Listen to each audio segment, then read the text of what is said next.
All right, man, I have a fun one today. So today we are going to shoot out the Friedman SS-100V2 with the Friedman IRX. I just picked this one up like maybe a month or two ago, and I really enjoy having this. I think it is a sweet all-in-one digital solution with a lot of different applications. And the reason why I picked this one up to begin with was because honestly, I wanted something to practice with headphones, and I got tired of just using the same amp sim that I have. So I wanted to pick this up, just for some variety, because variety is the spice of life. And this thing's really cool, man. And I thought it would be kind of cool to compare it with the full-blown 100-watt tube amp, just to kind of see how it sounds in a mix, where it sits, and to really compare them, because this tube amp is awesome and is my absolute favorite amp. But it's not a practical solution for a lot of people these days. And the pedal is much more practical and easy to use. So if I was back in my 20s and gigging again, the IRX would be very appealing to me, just because, I didn't have a lot of money back then anyway, and these amps are heavy, dude. I mean, we all know the horror stories of helping the bassist carry their, cabinet up and down, that giant flight of stairs, What was that meme? Name a more iconic duo, right? Anyway. So this isn't really going to be an apples to apples test. I'm just really doing it for fun, just because I want to see, how they compare and sit in a mix. Because the impulse responses I'm using are not going to be the same.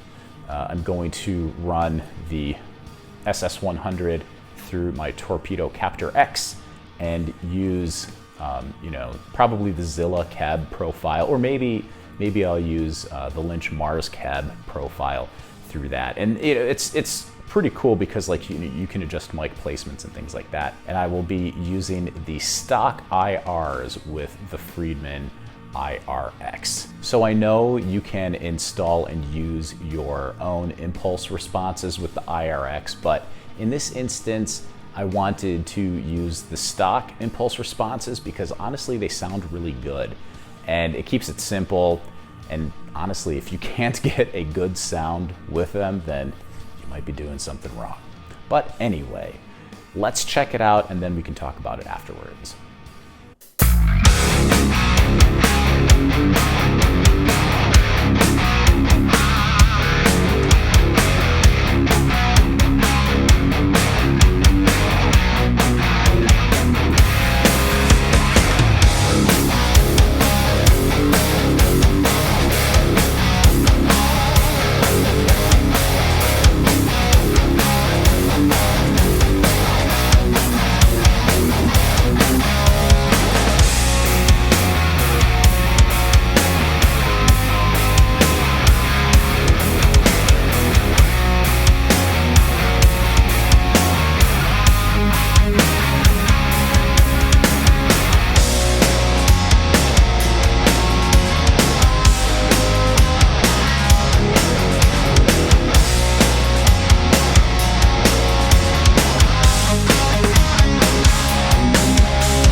All right, man, there you have it. What did you think? Let me know in the comments. So my verdict, Obviously, I love the tube amp. You know, tube amps are the best.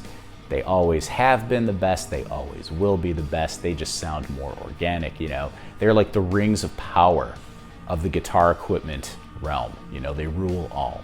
So that doesn't mean that the IRX isn't awesome. I thought it still sounded really good in the mix.